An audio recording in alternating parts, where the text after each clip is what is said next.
So the first slide shows to sell and deliver a new BizJet. It's a system that there are so many gears. Some are positives. There are some main drivers that are positive, like corporate profit, the number of ultra high net worth individuals. But there are some blockers.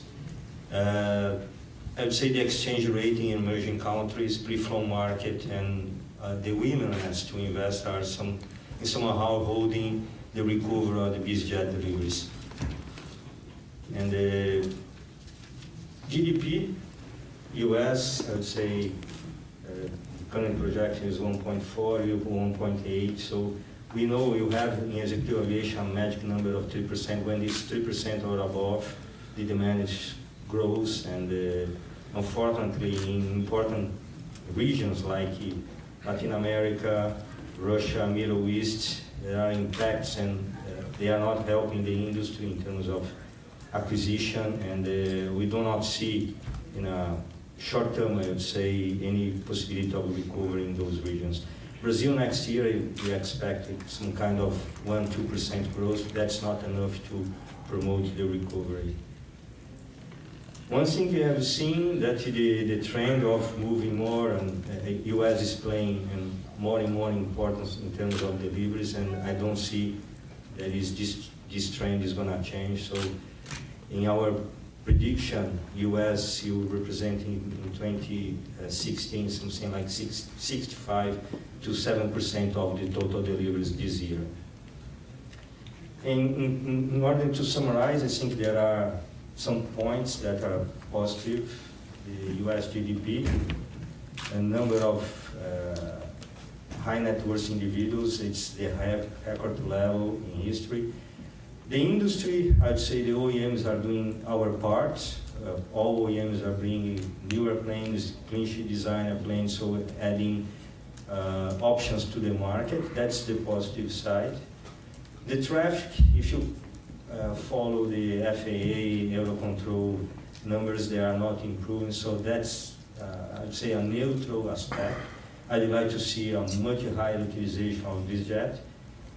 And there are some negative aspects that's compromising, for sure, the delivery of these new jets. The pre-flow market, there is an excess of airplanes, and every time we see the Blue Book, VREF, quarter reviews, the numbers are going down, and this continues losing value. This compromises the sales of new jets.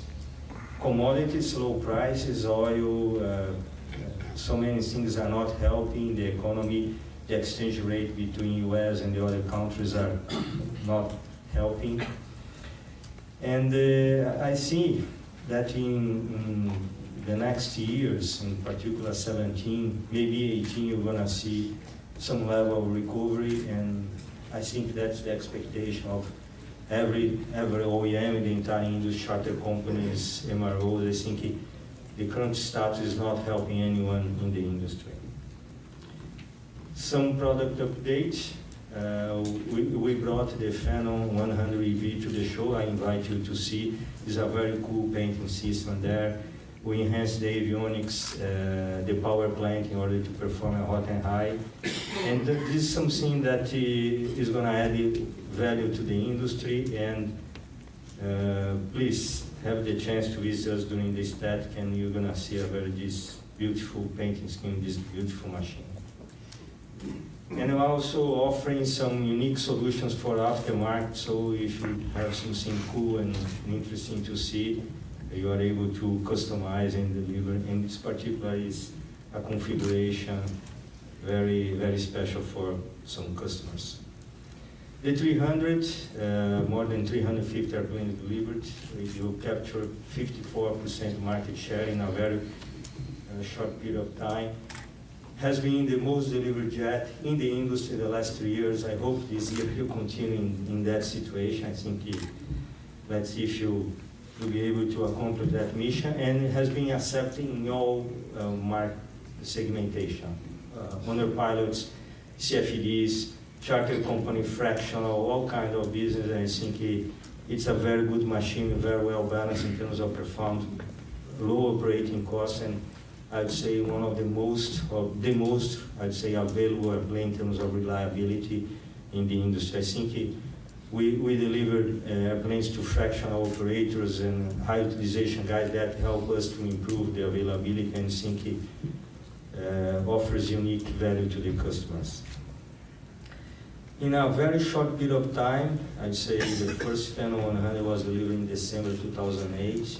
So in, I'd say 7 years, we delivered 700 Phenoms, 100 and 300. It's amazing results. So imagine, we brought the idea of develop a clean sheet design, Phenom 100 and 300 in 2004 or 5.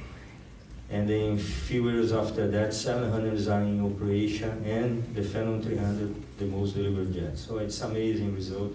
We've been learning how to deliver something unique values to the customers.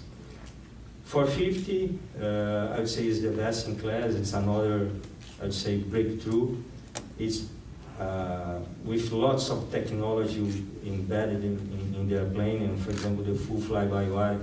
Nobody's offering that kind of technology in that class. It's a $17 million airplane, stand-up cabin, and I think it's going to do very, very well. And the 450 and 500 will be the best sellers in those classes. The 500 also, more than 30 airplanes in service, and you brought a new technology, head-up display EVS. So if you have a chance, please visit us during the static. You're going to see a unique technology, very compact feature, and it's going to help a lot safety, and it's much less expensive than current solutions available in the market. So, and in the moment you design the 450 and 100, you want to offer something very unique. For example, in this picture below, that's a 450. It's the largest airplane capable of landing in Lamoille. If you haven't been there, I had a chance to land in that particular airport. You see mountains both sides, and a mountain in front of you, and in a very short runway. And the 450 was very capable of landing there. It's a unique experience, and very capable. The picture on the top, it's a Legacy 500 operating in London City, another important airport. So both airplanes are designed for short runway performance, in particular these critical and important airports. Lots of certifications, just an example. And the right side, you can see the head-up display, cool, small, and some journalists have flown, and I invite you to visit the airplane. You can see the left side, the side stick, all technologies embedded, and helping safety, improve cabin comfort, reducing pilot workload. I think you are bringing lots of innovation that it helps the industry. And that's the certification you have applied, and you can see different countries in a very short period of time. 650, it's a workhorse, more than 280 airplanes in service. No question, that is the most reliable plane in the industry. Low operating costs. There are customers flying, charter companies in Europe flying 1,400 hours a year, and I think that's very well accepted by the charter operators. And the lineage is getting attention in the US. Last year we sold 5. We are going to deliver some more airplanes this year, and I think it's getting popular. It's a $55 million airplane, very large, very comfortable, with 5 cabin zones. It's a unique airplane. And this is some options that you are adding to the airplane. And also, you can see by the bottom, it's also a very capable airplane operating in key airports like London City, Aspen, and Teterboro, including Teterboro.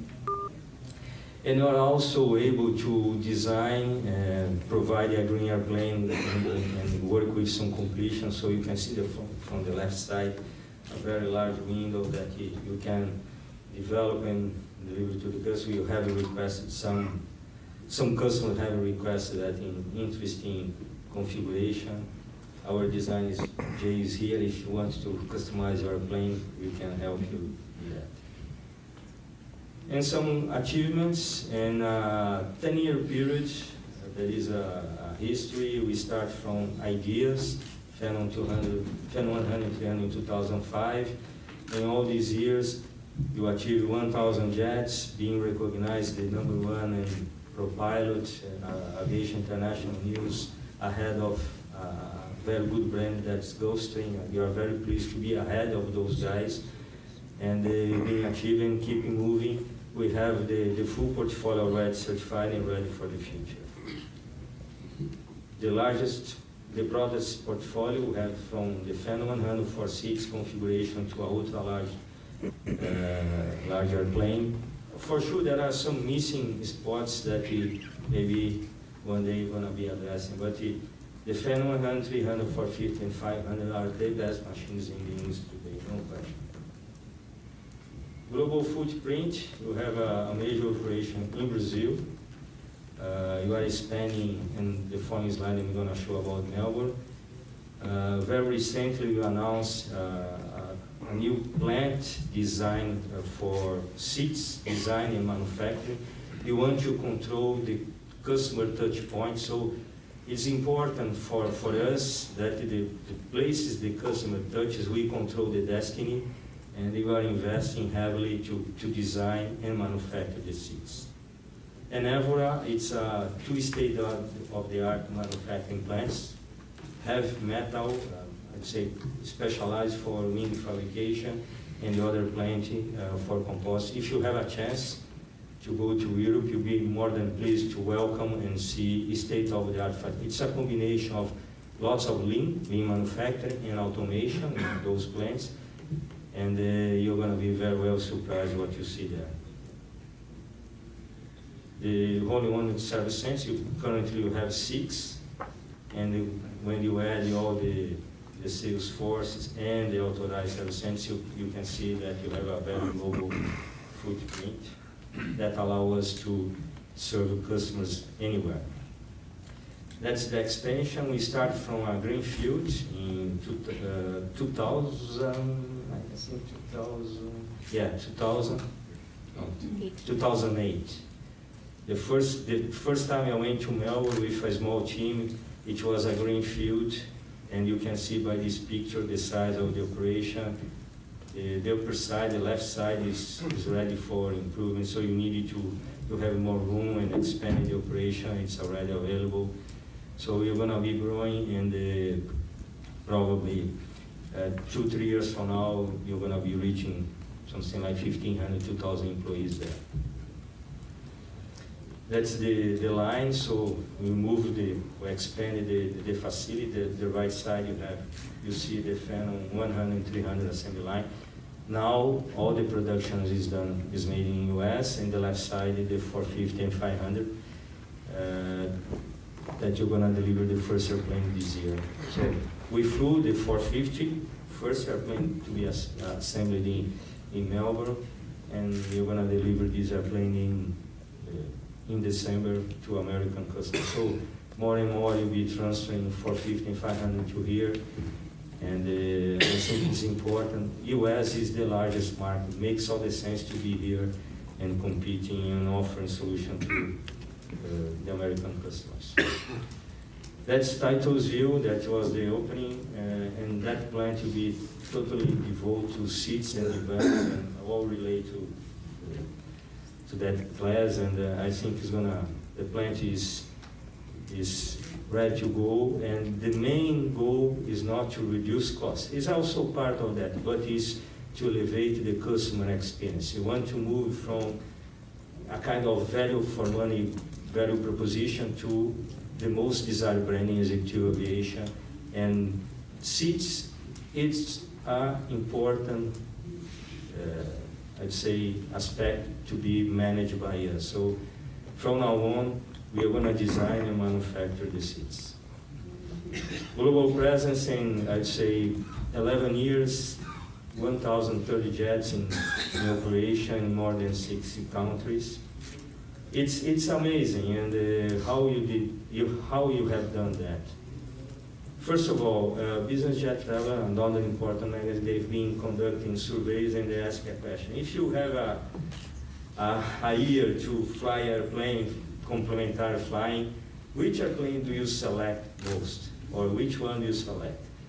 And by our surprise, not by our surprise, but we are very pleased to see that Phenom 100, Phenom 300, and the Legacy 450-500 are the first two, the most desired brand to fly. So customers are telling us that they enjoy very much.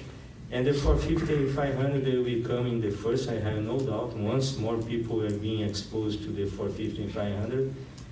And you are very delighted to see. Imagine for me and the entire team and bring an idea 10 years ago to say you're going to bring and compete in that market, and years later you're going to see that the customers are selecting, identifying our product as the best for their use.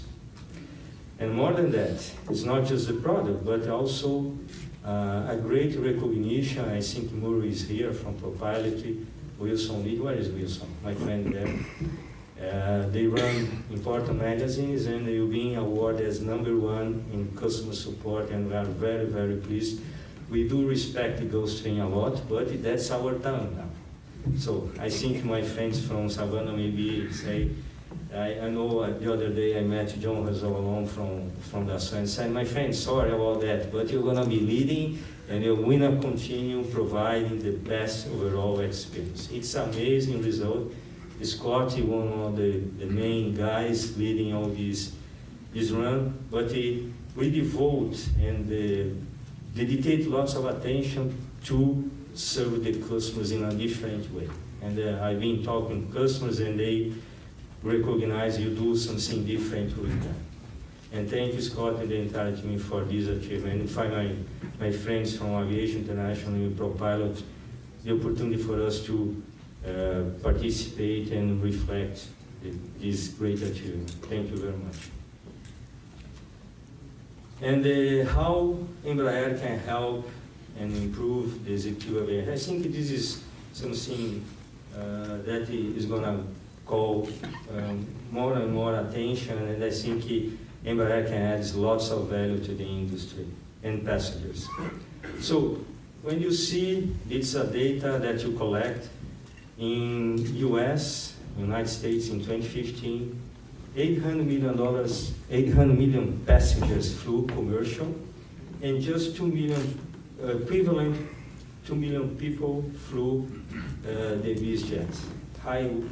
Ultra high net worth individuals, CFDs, fractional, charter. Maybe one person has been flying a lot, but that's equivalent numbers. 2 million passengers using business jets and 800 million passengers using commercial. So the question mark is, do you think this is a well-balanced kind of transportation mode?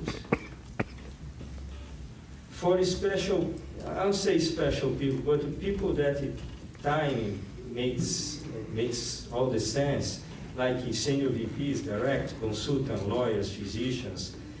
For sure, they are not well served by the airlines. It's very tough to fly. Not too many cities are well served. So is there a better way to serve that kind of audience?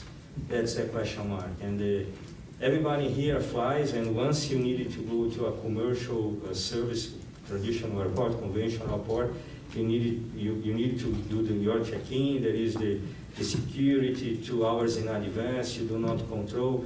Even if you fly business in commercial aviation, you cannot open your computer and have privacy to work. Now the airlines are offering Wi-Fi, but even though it's very hard to use and to work in flight. So I took an example, and I want to promote, and Embraer will be helping all the players in order to make this model works. And I took the example of Phenom 100 with Jet Switch. They developed an operation called Brugge in San Jose. And that's a comparison. Left side is the commercial aviation, number of flights, how many seats, and how many people are using business class, 2%. And Jet Switch is offering with 4 round flights per week using a Phenom 100. Let's see how it works. So, in order to go to San Jose, someone lives surrounding Carlsbad, needs to take a car, goes to San Diego, flies to San Jose, and back. And as Jet Suite is offering a direct flight, so the way up and the way down, and the big difference is the price, of course. You can say, oh, okay, in commercial you pay $500, but Jet Suite is offering close to 1,000. Are some people that will be paying? Of course. If, and when you see the next slide, that the benefits for the customer, you're going to understand why people will pay and will be using and having a different experience. Comparing that operation using commercial, the guy leaves home 4:30 a.m., drives up to Carlsbad and flies and needs to return the same way. So it's a mission of 14 hours, leaving home 4:30 a.m. and return by 8 a.m. if nothing happens in terms of the airline, if there is no delay and so on. On the other hand, if he departs from the FBO or that business aviation airport, or the K2 aviation, in 15 minutes he'll be able to board, and more important, during the flight he can work. It's a small, I don't say small plane, but it's more privacy, and he's able to fly and use and connect the Wi-Fi. So in terms of productivity, in commercial aviation, assuming that the green bar will be working, using the BizJet, you'll be able to do or improve the overall perspective in 50%. So this is a tool. The BizJet is a tool. It's not a luxury. It's not something that you take the airplane, invite your friends to go to the airport and say, oh, this is very cool. This is a machine, a time machine. And this is an example that I'm using Jet Suite. And there are some operators trying to do that. And I think in terms of, for that audience that I showed you, specifically some level of directors, consultants, lawyers, VPs, will be a tool that they are not well served by commercial. So what do you prefer? To fly commercial in that sense, maybe saving $500, or using a BizJet, paying double, but working and improving the overall efficiency of the day. So I think there is no doubt. And then, by the way, the guy leaves home by 6:30 and gets home by 6 p.m. Imagine the convenience. So this is, we do believe that this model is gonna happen sooner or later, because people needs to move, needs to good transportation. I think it is gonna happen. And one more thing that is gonna materialize, the apps. Years ago, the smartphones did not exist, and so it was very tough to connect people. And you see the big revolution with Uber. Now, what is Uber about? It's about connecting demand and the offer. And cars are available, and it's a big transformation. I think some apps will exist. Of course, it's a balance between paying a premium, $500 more, but save the day, coming home, and be much less stress. The people has experience flying, using FBOs. It's a different life, a quality of life. And for the kind of audience I'm talking about, preparing for a meeting, lawyers, senior VPs, companies, so this model can be developed and offer good transportation to medium-sized, large corporations. They will be able to offer something good package to the companies. What's missing in this case? There are OEMs in place, operators that are very well established, and demand. There is no doubt that demand, the right side exists. So what's missing in this system is some leasing companies, financial, some investors, and this needs to be treated as a long-term strategy, not just taking their plane position a charter company and trying to make money. That's not what I'm talking about. We talk about a professional investment And I see this similar to commercial aviation. The leasing company exists or started offering solutions for commercial aviation in 1974. Today, more than 50% of the deals are done through leasing companies. So I think there are lots of initiatives, and there are some leasing companies that are approaching this model, and I think I hope this 16 or 17, some large corporations will invest in a more broader perspective with a different and I would say more commercial aviation mentality than the executive aviation. And you are ready because we designed, since the moment you launched the Phenom 100, 300, for example, we designed considering a high level of reliability. At Embraer, you are working to provide the highest availability in the industry. I think with our DNA to design commercial aviation, we are incorporating that technology. Easy to fly and low operating costs. I think if you take the Phenom 300 compared to the direct competitor, the operation cost is 20% lower. Higher availability, if you combine higher availability and lower operating costs, that's the difference between profit and loss. And we designed, for example, the Phenom 100, the total life is 35,000 cycles.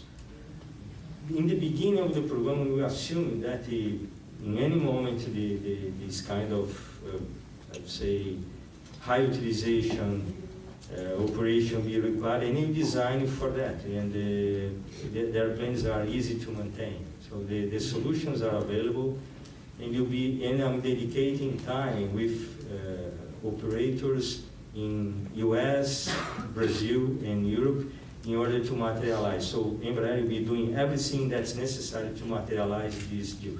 I think it's a big plus for us. We designed since the beginning that model, and this is going to materialize sooner or later. And it's like Uber.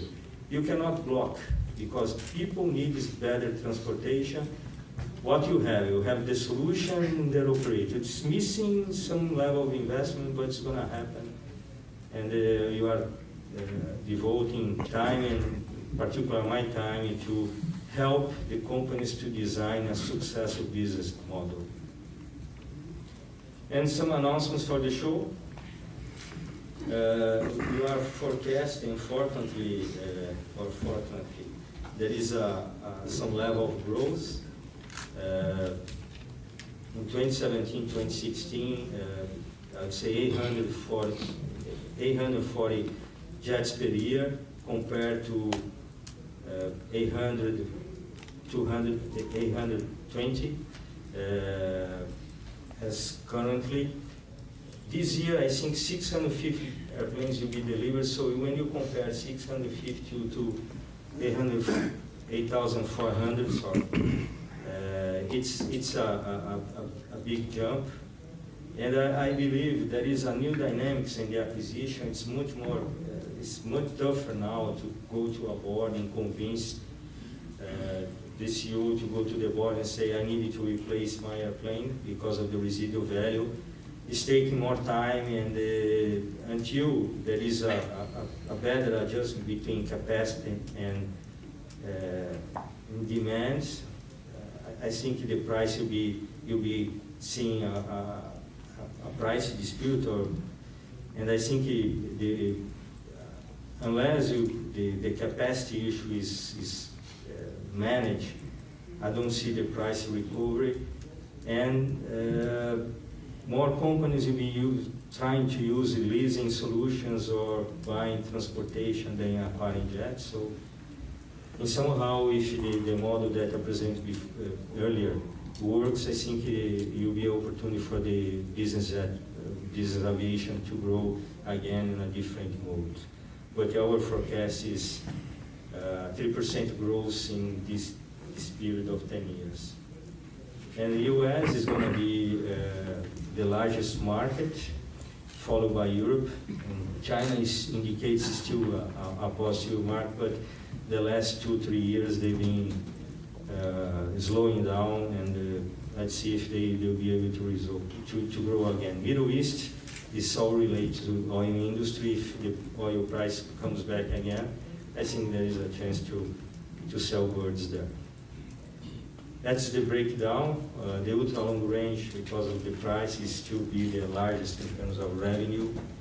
And I would say the mid-size, super mid-size, and light, and the ultra long range will be the largest deliveries in terms of segmentation.